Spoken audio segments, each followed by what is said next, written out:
Hi, magandang gabi po sa inyong lahat. Yan, pasensya na po sa sipon ko pero okay naman po ang ubo ko, nawala na po. No, dahil sa luyang dilaw at syempre dahil po sa ating Divine Universe na lagi akong pinoprotect dahil po sa mga dasal nyo.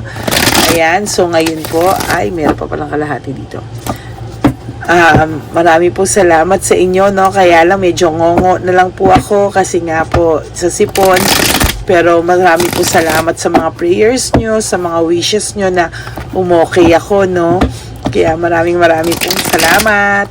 At ngayon po ay itatackle ko na po ang part 2 ng darating ang araw. Darating ang araw, lalapit sa iyo ang taong to. Pero mararamdaman mo hindi mo na siya mahal. Ouch. Tingnan po natin kung ano ang makikita natin sa part 2, no? Kasi kanina parang nakita ko na parang kung kailan siya bumalik parang doon na-realize, pwedeng ma-realize mo na hindi mo na siya pala mahal, no? Na it's all about trauma. Tingnan na lang po natin, This is not applicable naman po for everybody, but makinig pa rin po kayo kasi malay nyo po baka makaresonate din po yung iba sa inyo, di ba? Okay, game.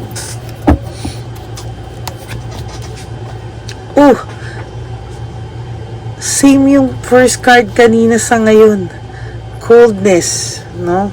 Nakita niyo naman po, binalasa kong mabuti.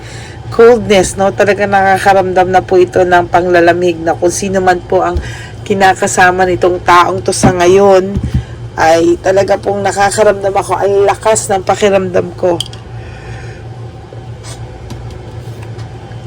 Pero may coldness na po talaga, no? Clash of interest, hindi na po sila nagkakaintindihan,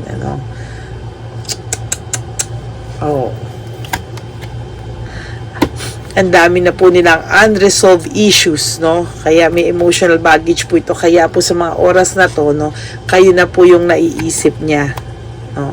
Inaambisyon na po niyang bumalik sa inyo.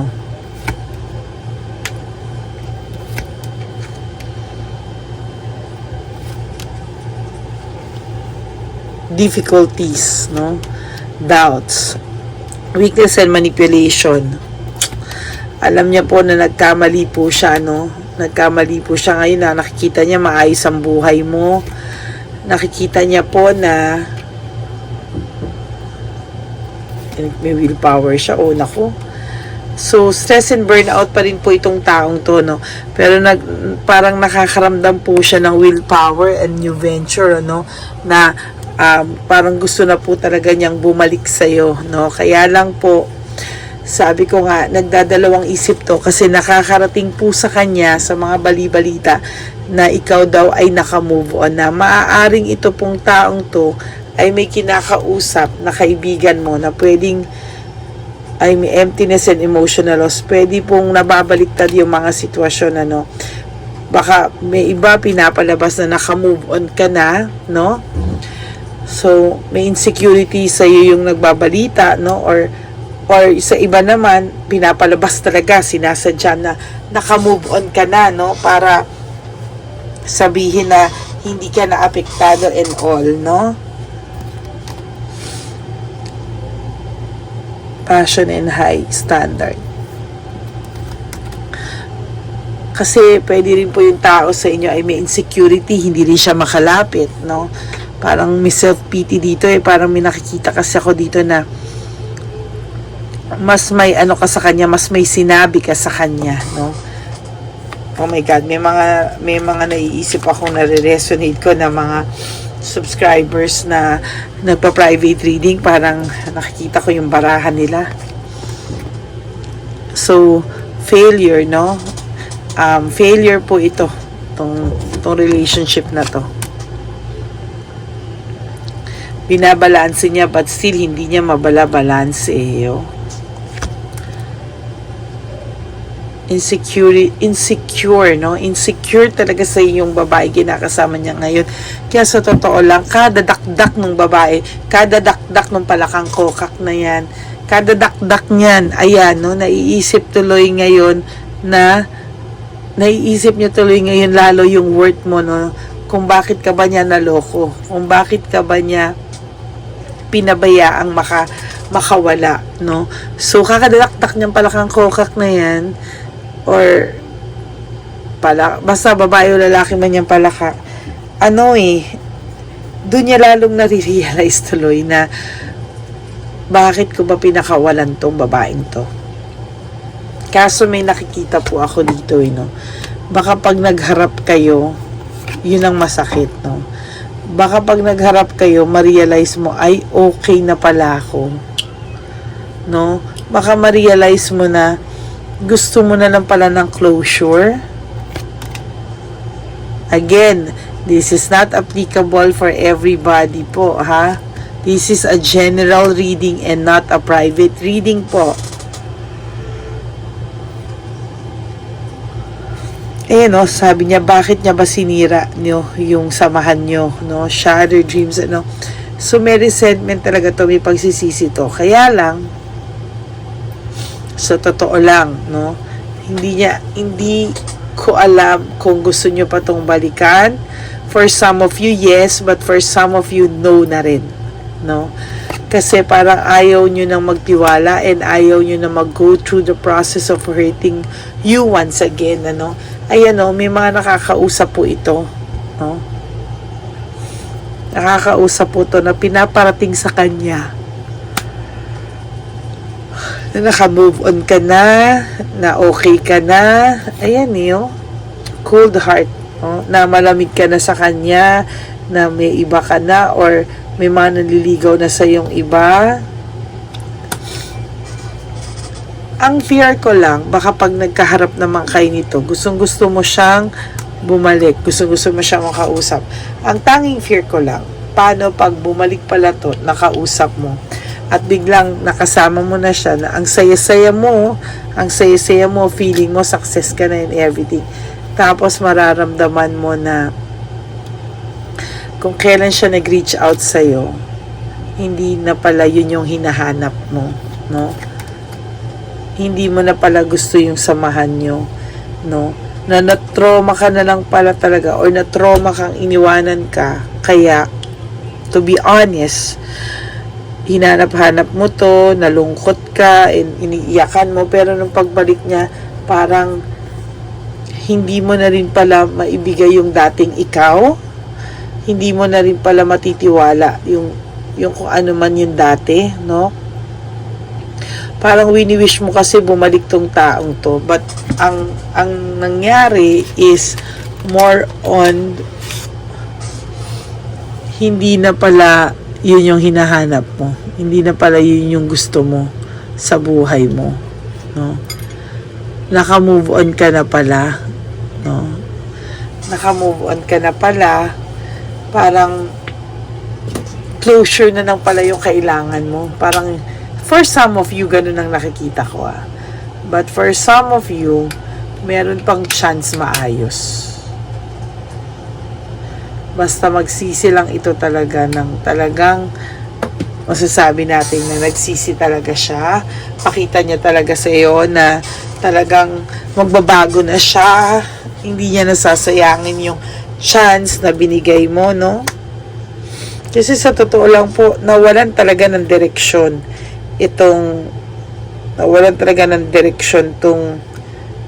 tong tao na to, no? Nagkaroon siya lahat ng conflict na dati napakaayos ng buhay nito, very organized sa piling mo, no? Ngayon lagi siyang may kaaway, si Chabelita Palaka, no? Lagi may ka-argumento, tapos hindi nawawala sa away nila yung pangalan mo. So, yan, no? Kakasabi ko lang, or conflict, rivalry, competition. So, every time po na nag-aaway sila, banggit ng pangalan mo. So, the more na binabanggit yung pangalan mo, the more niyang nare-realize na, oh shucks, tama, mali ako, no? Bakit ko pinakawalan yung babae na nagmahal sa akin, no? Parang doon niya na-realize na maling-mali siya sa lahat, no? But dahil din po sa mga nalalaman niya, dahil din po sa mga, alam mo yun, nababalitaan niya sa mga kaibigan mo or mga nakakausap niya, kaibigan niya kakilala mo, or kilala niyang mga kaibigan mo, no? Napapanghinaan to ng loob kasi ang pinapalabas po ay naka-move on ka na, may iba ka na, may nililigawan ka na, may boyfriend ka na o may girlfriend ka na, no? Yun po ang masakit doon. Kasi, sa totoo lang, nanghihina na nga yung loob nito. Papahinain pa nung nagsasabi sa kanya na naka-move on ka na, ano pa, 'di ba? Kaya ayan, sinasabi ko talaga, lalong nanghihina yung loob nitong taong to. But there will come a time na hindi na rin niya kakayanin. He will reach out, no? No, hindi na lang dahil sa kaibigan mo siya magtatanong. Darating ang araw, didiretsahin ka na nito. Darating ang araw, magkakaroon kayo ng oras na kayo ay magkakaharap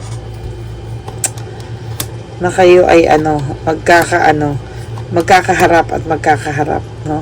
Kasi ngayon panay mental energy nyo lang ang naghaharap, eh, oh. Mental energy nyo lang po yung naghaharap. Oh, see? Wala pang direksyon ang buhay talaga nito. Very unpredictable. Yun yung naiisip niya. Tsaka parang hindi na rin niya bet yung, di ba, word ko po, millennial bet. Hindi niya na rin po bet yung away ng away, no? Ito, nagkakaroon siya ng clarity, no? Gusto niya ma-improve yung buhay niya. And there's improvement. Gusto niya po talaga nitong lumapit sa'yo.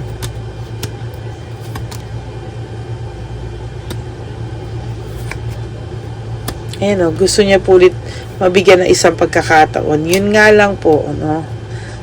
Tingnan natin kung kailan po ito lalapit at magkakaroon ng lakas ng loob.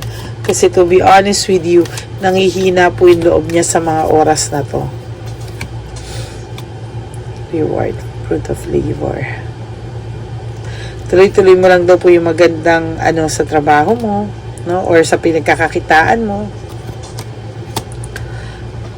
Gusto niya po mag-win at all cost. Nung una po, to be honest, nagyabang pa po itong taong to, no?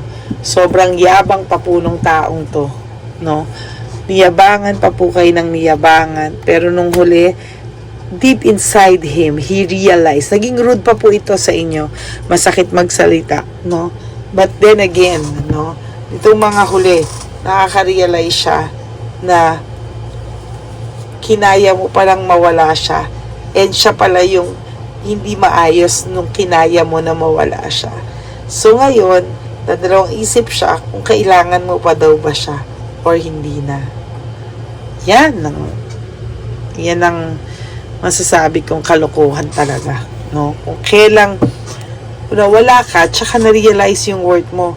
Dapat, diba, nung nandyan ka, minamahal mo siya, ini-help mo siya, binibigyan mo siya ng atensyon, pagmamahal, effort, suportang 100%. Dapat doon pa lang, no? Talagang hindi kanya pinakawalan, pero hindi eh. There's betrayal kasi, no? Fatigue and exhausted siya. Pinagsisisihan niya yung nagawa niya, no? At gusto niya bumalik pa rin sa'yo because he's really distracted. May distraction. Ayan, ang buhay niya nagkamalas-malas. Nagkaroon ng karma, no? Naisip niya yung pinalit niya sa'yo, mas pangit ang ugali, ikaw ay kabaliktaran mo, no? Pangit ang ugali niya. Kumbaga, nakarma siya kasi yung gusto niya yung kakaiba pero mas worse pa ang ibig ko sabihin, mas worse pa yung nakuha niya kasi ang dami niyang, sa totoo lang, yung mga reklamo niya sa pangit ugali mo or ganyan, ikaw ang sinisisi niya, and etc. Sa totoo lang, ngayon niya na-realize na hindi pala, na ikaw pala ay maayos kumpara sa ibang babae. Nagkaroon kasi ito ng parang panglalamig, Kasi sa'yo niya sinisi lahat. Siya na yung nag-betray, siya pa yung sinisi sa'yo yung lahat. Tas naging rude na sa'yo to and everything. Pero pinilit mo pa rin maging maayos, no? Pero wala talaga. Nilaban mo pa po ito, no? Pero wala. Ngayon nakaka-adjust ka na. Pero sometimes you feel na parang naiiyak ka pa rin, namimiss mo pa rin to. Pero you'll never know. Baka pag nakita mo siya, ikaw mismo ayaw na pala. No? Baka ikaw ma-realize mo na, oh my God, for some of you, it will happen. Ma-realize nyo na hindi na pala kita gusto.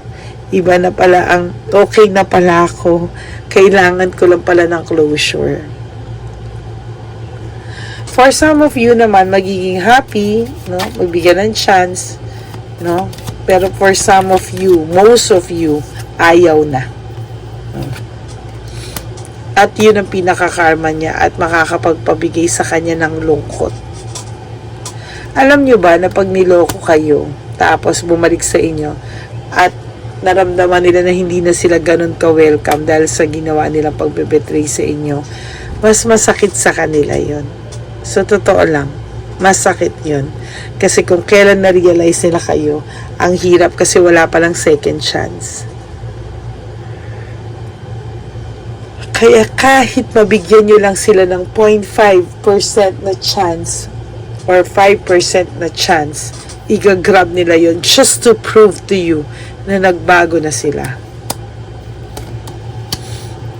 Na ikaw pala yung mahal nila at ikaw pala yung gusto nilang makasama for the rest of your life. And ibibigay niya na sa yung love, yung partnership, yung affection, yung trust, balik mo lang daw sa kanya lahat yung times na nandun ka. Kaya lang, for some of you, or most of you, hindi na po kaya, no? Hindi na po kayang ibigay yung same love, same attention. Yung iba, hindi na nila makayang mag-alaga ng alagain. I'm sorry, no? Because to be honest with you, binaby mo to. Nakampante sa'yo to. No? Kaya, nakampante sa ito, binaby mo to, kaya nung naghiwalay kayo, akala niya, ayan no, may pag-asa palagi. Pero sinasabi ko sa iyo, for most of you, ayaw nyo na, at yun ang karma niya, mga kapatid.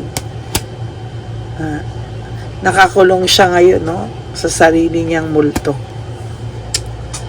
Ay, sad lang kasi mas marirealize niya na mas masakit pala dahil kaya mo pala talaga siyang ayawan. Na mas umokay ka nung wala na siya. Yun yung masakit na part doon, no? Na kung kailan na-realize niya, tsaka mo pa na-realize na ayaw niya sa'yo. Ayan, no? Marirealize niya na for some of you, blinak niya na siya. Yan, siya daw ang lalaki, no? Pero sometimes, naaapakan daw yung ego niya. I am better with my mind than my heart. Sa ngayon daw ang isip niya ay nasa iyo. Kahit yung may karelasyon siyang iba, no? Ayan, no? The way I have treated you was wrong. No? Na-realize niya, no? Kung paano kanya trinato ay mali, no? I am stuck in the vision of us together. So, naiisip niya pa rin po kayo together, no? Parang gusto niya na po talagang bumalik sa inyo. Stuck po siya sa thought na kayo pa rin, no? Sa huli. At hindi po siya maka-move on. Why can't I move on from you? I am scared of rejection, no? So, gusto na po talaga nito bumalik. Hindi siya maka-move on sa iyo. It's just that, sinasabi ko po sa inyo, he is really scared of rejection. Why do I feel this way now? Na it is dark without you, no? Naghiwalay kayo sa kanya-kanya, sa iyo niya lahat sinisi, oh. Pero nagsisi siya. Why? Because life without you is hopeless, dark, and depressing. I miss your light. Namimiss ka po nitong taong to. At tinatanong niya, Ana, is it over? Over na ba talaga tayo? Wala na ba talagang chance?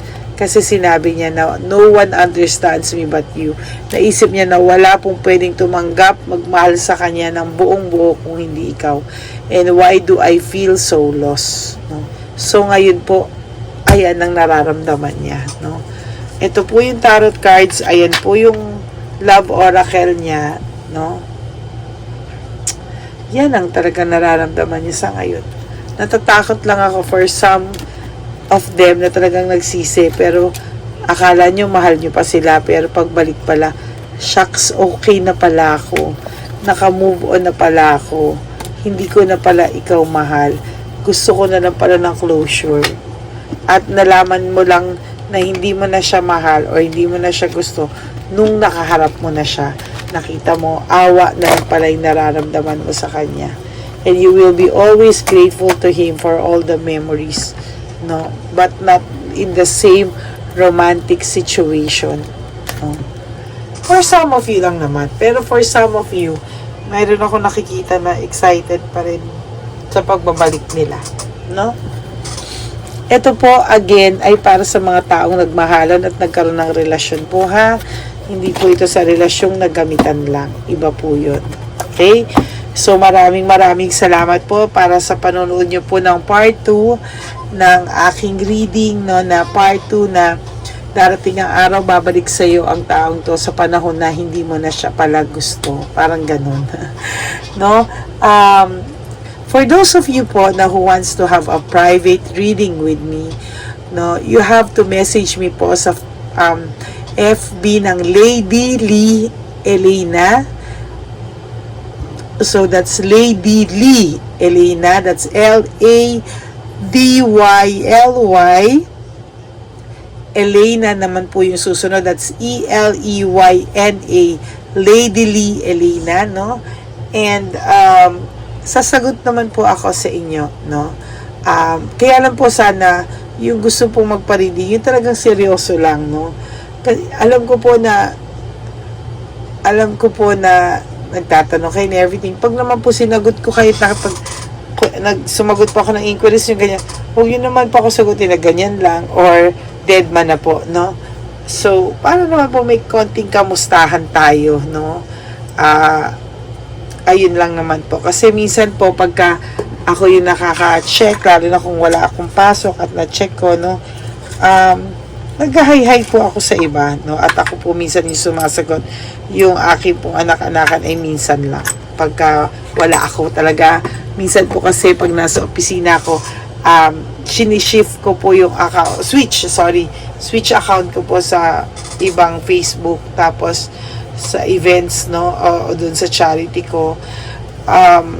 Kaya po hindi ko nababasa kasi gusto ko po talagang syempre ngayon committed ako sa inyo, pero syempre may trabaho rin po ako and I have to commit, and I'm sorry po, no, kung hindi ko po agad kayo nasasagot agad-agad, but nakita nyo naman po pagtapos po ay sumasagot po ako, hindi pwede namang hindi, no?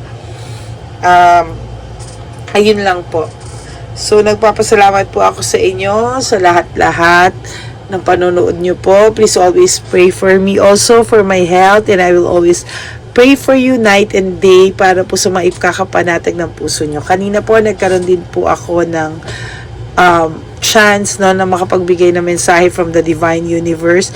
Kung mapapansin nyo po, dire-diretso lang po talaga ako magsalita because that was so, spontaneous po.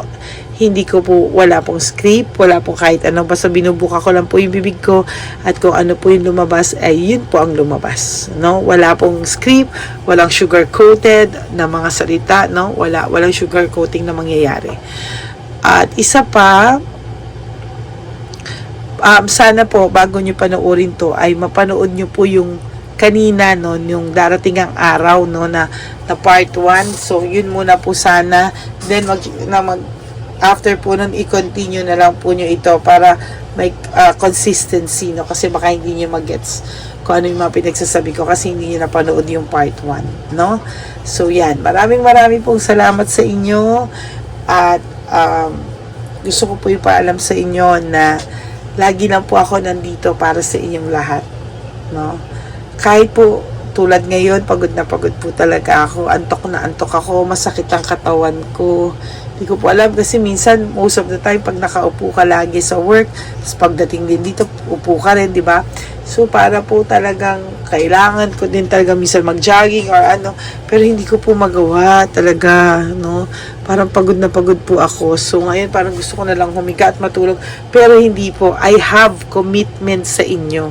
So, tumayo po akong pilit at talagang binasa ko po ang mga cards dahil masaya po ang puso kong gawin ito para sa inyong lahat.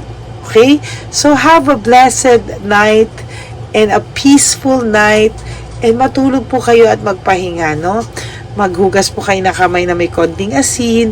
And then, maglagay po kayo ng ointment or something. Pagkatas nyo po maghugas ng kamay ng may konting asin, magpunas po kayo ng bimpo from head to foot. To feet yung foot nyo po na right and left foot nyo. Tingnan nyo po, napakasarap ng feeling at matulog po kayo ng maluwalhati.